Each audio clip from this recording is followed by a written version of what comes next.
Halo teman-teman, selamat datang kembali di video pembelajaran Sistem Informasi Manajemen bersama saya Anggi Ristikawati dengan NIM 72114191103. Kali ini kita memasuki bab 7 tentang pengembangan sistem. Langsung saja ke yang pertama adalah tentang pendekatan sistem. Pada pendekatan sistem ini kita belajar 3 rangkaian pertimbangan dan juga tentang apa arti pendekatan sistem. Pencarian asal muasal proses pemecahan masalah itu secara sistematis mengarah pada John Dewey yang merupakan seorang profesor ilmu filosofi di Columbia University pada tahun 1910. Nah, ada 3 rangkaian pertimbangan yang terlibat dalam pemecahan sebuah kontroversi secara memadai. Yang pertama melalui mengenali kontroversi. Ini penting, yang pertama harus sekali dilakukan adalah mengenali kontroversinya. Yang kedua, mempertimbangkan klaim-klaim alternatif. Jadi setelah mengetahui adanya kontroversi, lalu kita mempertimbangkan klaim-klaim alternatifnya. Lalu yang ketiga, membentuk suatu pertimbangan. Nah, setelah dikenali kontroversinya, lalu dipertimbangkan klaim-klaim alternatif, dan yang ketiga, membentuk suatu pertimbangan atas pertimbangan-pertimbangan tentang klaim-klaim alternatif. Lalu, ilmuwan manajemen dan spesialisasi informasi, mereka mencari cara-cara yang efisien dan efektif untuk memecahkan masalah. Nah, kerangka kerja yang direkomendasikan itu menjadi apa yang kita kenal sebagai pendekatan sistem atau system approach, yang merupakan serangkaian langkah-langkah pemecahan masalah yang memastikan bahwa suatu masalah itu telah dipahami, lalu solusi-solusi alternatif telah dipertimbangkan, dan bahwa solusi yang dipilih itu berhasil.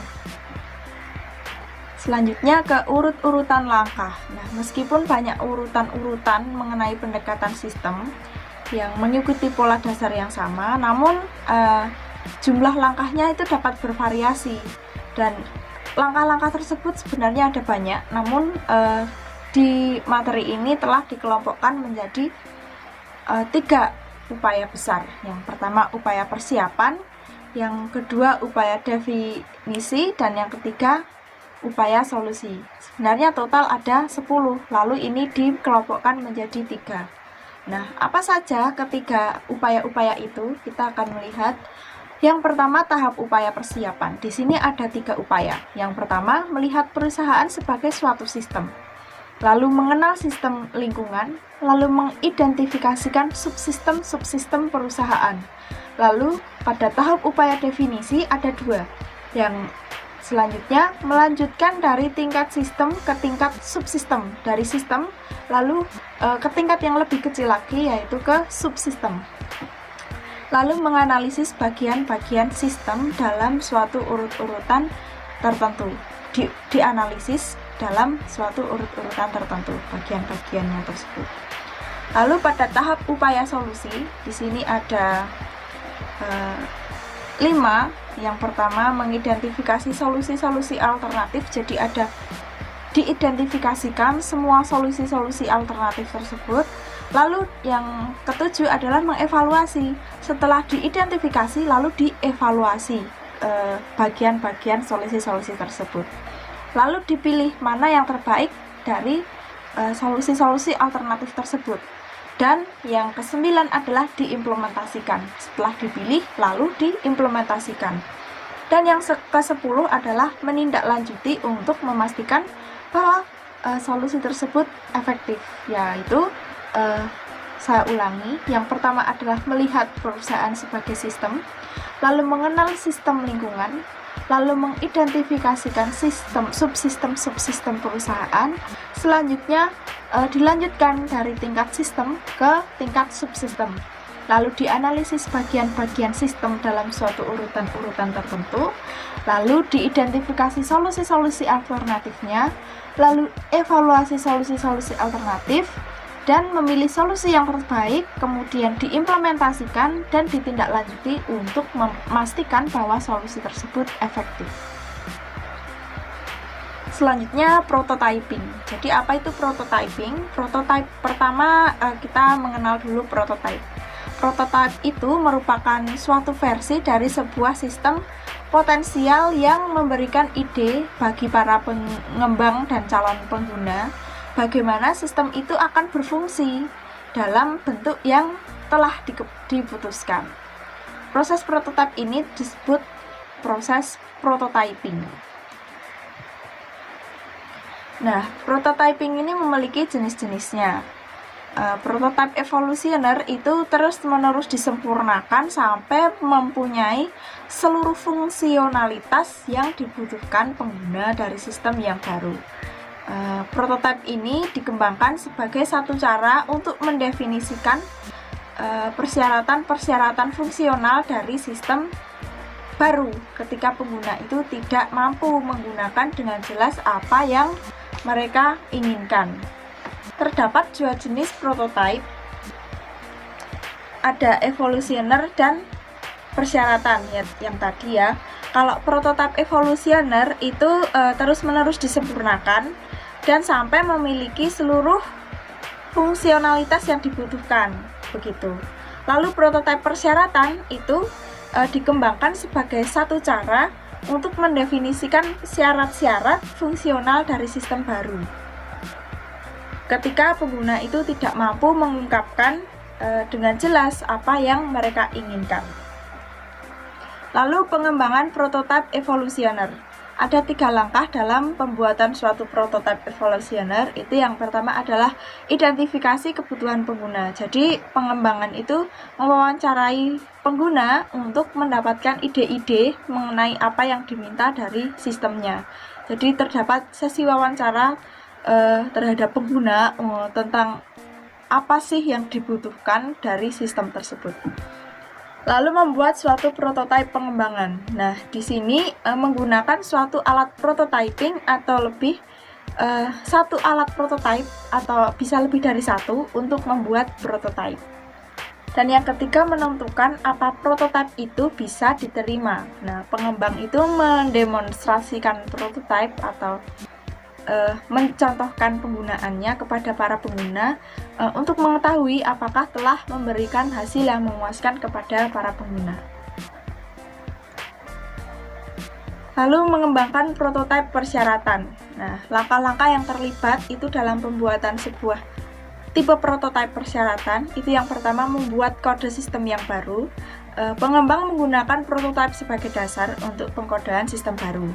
Lalu menguji sistem baru. Pengembang menguji sistem yang diuji dulu apakah sistem baru itu bisa dipakai begitu. Lalu menentukan apakah sistem yang baru itu dapat diterima. Nah, pengguna memberitahukan kepada pengembang apakah sistem itu dapat diterima. Lalu terakhir membuat sistem baru itu menjadi sistem produksi.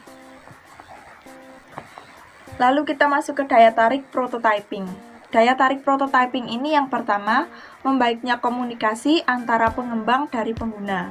Lalu yang kedua, pengembang dapat melakukan pekerjaan-pekerjaan yang lebih baik dalam menentukan kebutuhan pengguna. Lalu yang ketiga, pengguna memainkan peranan yang lebih aktif dalam pengembangan sistem. Lalu yang keempat, pengembangan dan pengguna menghabiskan waktu dan usaha yang lebih sedikit dalam pengembangan sistem. Yang kelima, implementasikan menjadi jauh lebih mudah dan terasa pengguna tahu apa yang diharapkan. Jadi mudah terasa gitu apa yang diharapkan pengguna. Lalu potensi kesulitan dari prototyping. Yang pertama adalah terburu-buru dalam menyerahkan prototype. Nah, itu menyebabkan diambilnya jalan pintas dalam definisi masalah. Lalu evaluasi alternatif dokumentasi juga. Dalam jalan pintas ini menciptakan usaha-usaha yang cepat dan kotor. Lalu yang kedua, pengguna dapat terlalu gembira dengan prototipe yang diberikan yang mengarah pada ekspektasi yang tidak realistis sehubungan dengan sistem produksi nantinya. Lalu prototipe evolusioner bisa jadi tidak terlalu efisien. Dan yang keempat, antarmuka komputer manusia yang diberikan oleh beberapa alat prototyping itu tertentu kemungkinan tidak mencerminkan teknik-teknik desain yang baik. Lalu masuk ke pengembangan aplikasi lebih cepat. Nah, satu metodologi yang memiliki tujuan yang sama dengan prototyping yaitu memberikan respons yang cepat atas kebutuhan pengguna. Namun, dengan lingkup yang lebih luas adalah RAD atau istilahnya Rapid Application Development. Ini merupakan pengembangan aplikasi cepat yang diperkenalkan oleh konsultan komputer dan seorang penulis bernama James Martin. Nah, pengembangan aplikasi lebih cepat RAD ini merupakan kumpulan strategi, metodologi, dan alat terintegrasi yang terdapat di dalam suatu kerangka kerja yang disebut rekayasa informasi. Nah, rekayasa informasi ini merupakan nama yang diberikan Martin kepada keseluruhan pendekatan pengembangan sistemnya. Ia perlakukan sebagai suatu aktivitas perusahaan yang secara menyeluruh. Unsur-unsur penting RAD-nya yang pertama ada manajemen, yang kedua orang, dan yang ketiga metodologi, dan yang keempat adalah alat-alat RAD terutama terdiri dari bahasa-bahasa generasi keempat dan rekayasa peranti lunak dengan bantuan komputer. Selanjutnya, pengembangan berfase. Pengembangan berfase ini merupakan satu metodologi pengembangan sistem yang digunakan oleh banyak perusahaan. Merupakan kombinasi dari SDLC tradisional, prototyping, dan RAD dengan mengambil fitur-fitur yang terbaik dari masing-masing metodologi. Lalu tahap pengembangan berfase. Ini ada investigasi awal, ada analisis, desain, dan konstruksi awal, dan konstruksi akhir. Yang pertama, investigasi awal. Pada investigasi awal ini, menganalisis dengan tujuan untuk mempelajari tentang organisasi dengan masalah sistemnya, mendefinisikan tujuan, hambatan, risiko, dan ruang lingkup sistem baru. Lalu analisis itu menganalisis persyaratan fungsional pengguna untuk masing-masing modul sistem dengan menggunakan berbagai macam teknik pengumpulan informasi dan kemudian mendokumentasikan temuan-temuan dalam bentuk model, proses, data, dan objek. Lalu desain itu merancang komponen dan antarmuka dengan sistem-sistem lainnya untuk setiap modul sistem yang baru dan kemudian mendokumentasikannya dengan menggunakan berbagai jenis teknik pemodelan. Lalu konstruksi awal, ini membuat dan menguji peranti lunak dan data untuk setiap modul sistem dan mendapatkan umpan balik dari pengguna. Jadi untuk setiap modul yang tidak menerima persetujuan dari pengguna, tahap-tahap analisis, desain, dan konstruksi awalnya itu akan diulang kembali jika tidak menerima persetujuan dari pengguna. Nah, inilah konstruksi awal. Lalu konstruksi akhir. Konstruksi akhir ini peranti lunak diintegrasikan untuk membentuk sistem yang lengkap dan diuji bersama dengan datanya. Selain itu, setiap peranti keras yang dibutuhkan dibeli dan diuji. Fasilitas-fasilitas dibuat dan para pengguna dilatih. Lalu pengujian dan pemasangan sistem. Nah, di sini pengembang merancang dan melaksanakan uji sistem yang tidak hanya mencakup peranti lunak dan data, namun juga sumber daya lainnya, peranti keras, fasilitas, personel, dan prosedur. Nah, komponen-komponen sistem ini dipasang dan dilakukan uji penerimaan pengguna. Nah, hal yang membedakan metodologi pengembangan berfase itu merupakan cara bagaimana analisis, desain, konstruksi awal itu diulang kembali untuk setiap modul sistem secara terpisah. Dan ini tidak untuk keseluruhan sistem. Jadi secara terpisah begitu diulang kembali, tidak keseluruhan. Lalu fase-fase modul. Di sini dibagi menjadi 3 modul utama, yaitu pembuat laporan, basis data, dan antarmuka web. Nah, jika prototyping itu merupakan paling sesuai digunakan untuk sistem kecil, lalu metodologi RAD paling sesuai untuk sistem besar, nah, penggunaan pengembangan berfase ini dapat digunakan untuk pengembangan segala jenis ukuran sistem. Lalu desain ulang proses bisnis. Nah, desain ulang proses bisnis ini disebut juga BPR atau Business Process Redesign. atau rekayasa ulang atau re-engineering ini merupakan proses pengerjaan ulang sistem. Proses ini mempengaruhi dua operasi TI. Nah, yang pertama, TI ini dapat menerapkan BPR untuk mendesain ulang sistem yang sudah lama begitu, yang perlu didesain ulang. Lalu yang kedua, memberikan efek gelombang menyebabkan perancangan ulang sistem informasi. Jadi sistem informasi ini akan dirancang ulang kembali.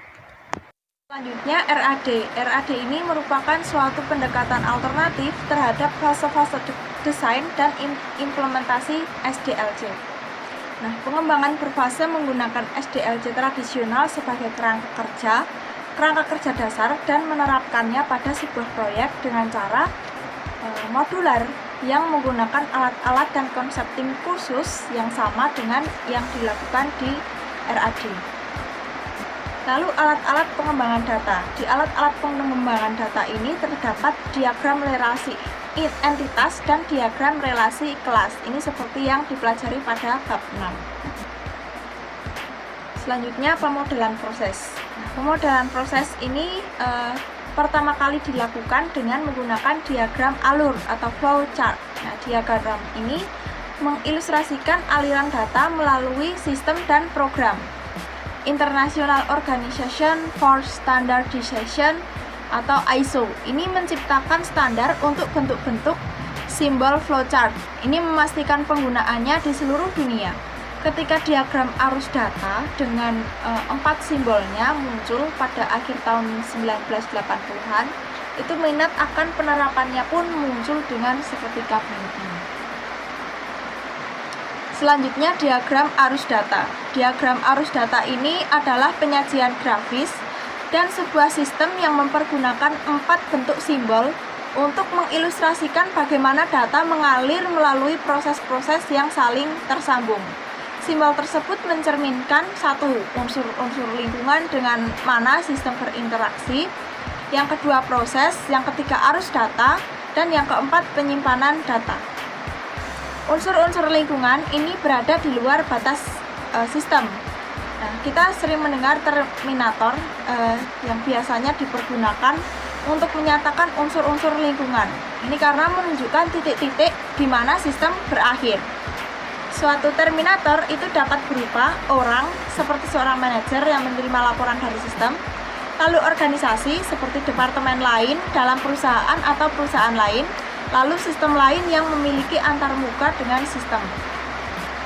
Yang pertama proses. Proses ini merupakan sesuatu yang mengubah input menjadi output. Ini bisa digambarkan dengan sebuah lingkaran, sebuah persegi panjang horizontal atau sebuah persegi panjang tegak lurus bersudut melingkar. Ini masing-masing simbol proses diidentifikasikan dengan sebuah label. Selanjutnya arus data. Arus data ini terdiri atas sekumpulan unsur-unsur data yang berhubungan secara logis, mulai dari satu unsur data tunggal hingga satu file atau lebih yang bergerak dari satu titik atau proses ke titik proses yang lain. Biasanya simbol panah digunakan untuk menggambarkan arus. Biasanya digambarkan menggunakan garis lurus maupun melingkar. Lalu penyimpanan data. Nah, kita perlu menyimpan data karena suatu alasan tertentu, maka kita akan menggunakan penyimpanan data. Dalam terminologi DFD ini, penyimpanan data merupakan suatu gudang data. Di sini ada bagan yang merupakan contoh figur mengilustrasikan sebuah sistem yang dapat digunakan oleh perusahaan untuk menghitung komisi bagi para agen penjualannya. Ada pelanggan yang pertama membuat surat, lalu merupakan pesanan penjualan yang lalu memasukkan data pesanan penjualan, lalu menuju ke file formulir pesanan penjualan. Di sini pesanan penjualan yang dimasukkan. Lalu ke yang ketiga menyortir pesanan-pesanan penjualan. Di sini data pesanan dimasukkan. Lalu catatan penjualan yang telah disortir ini ke yang keempat menghitung penjualan komisi. Lalu ke manajer. Nah, ini adalah diagram konteks sebuah sistem komisi penjualan. Yang pertama, pelanggan mengirimkan surat kepada sistem komisi penjualan, lalu melaporkan komisi penjualan kepada manajer penjualan. Selanjutnya, kasus penggunaan. Kasus penggunaan ini merupakan suatu uraian naratif dalam bentuk kerangka dari dialog yang terjadi antara sistem primer dengan sistem sekunder. Nah, sistem primer ini merupakan program komputer dan sistem sekunder merupakan orang yang berinteraksi dengan program komputer. Nah, dialog biasanya terjadi antara tindakan-tindakan yang diambil oleh para partisipan, seperti yang dilakukan operator entry data dan sistem komputer. Selanjutnya, kasus penggunaan. Nah, sistem memverifikasi kata sandi atau menolak entry. Lalu operasi entry data memasukkan data pesanan penjualan ke dalam stasiun kerja. Nah, data pesanan itu meliputi 3. Yang pertama nomor pelanggan, lalu nomor barang, lalu jumlah barang. Nah, program entry pesanan mengakses file induk untuk memverifikasi keakuratan. Adapun nomor pelanggan, 2 nomor barang ketika nomor tidak dapat diverifikasi dengan benar. Nah, program akan menampilkan satu pesan kesalahan dan meminta operator memasukkan ulang informasi. Selanjutnya, kasus penggunaan masih tetap. Yang berikutnya merupakan kapan menggunakan diagram arus data. Nah, diagram arus data ini dan kasus penggunaan itu seringkali dibuat selama tahap-tahap investigasi awal dan analisis dari metodologi pengembangan berfase. Nah, DFD ini mengilustrasikan tinjauan atas pemrosesan dan kasus penggunaan memberikan detailnya. Biasanya dibutuhkan beberapa kasus penggunaan untuk mendukung suatu diagram angka nol. Selanjutnya, manajemen proyek. Nah, Steering Committee SIM menjalankan 3 fungsi utama. Yang pertama, menciptakan kebijakan yang memastikan dukungan komputer untuk mencapai sasaran strategis perusahaan. Yang kedua, melakukan pengendalian fiskal dengan bertindak sebagai yang berwenang dalam memberikan persetujuan untuk seluruh permintaan akan pendanaan yang berhubungan dengan komputer.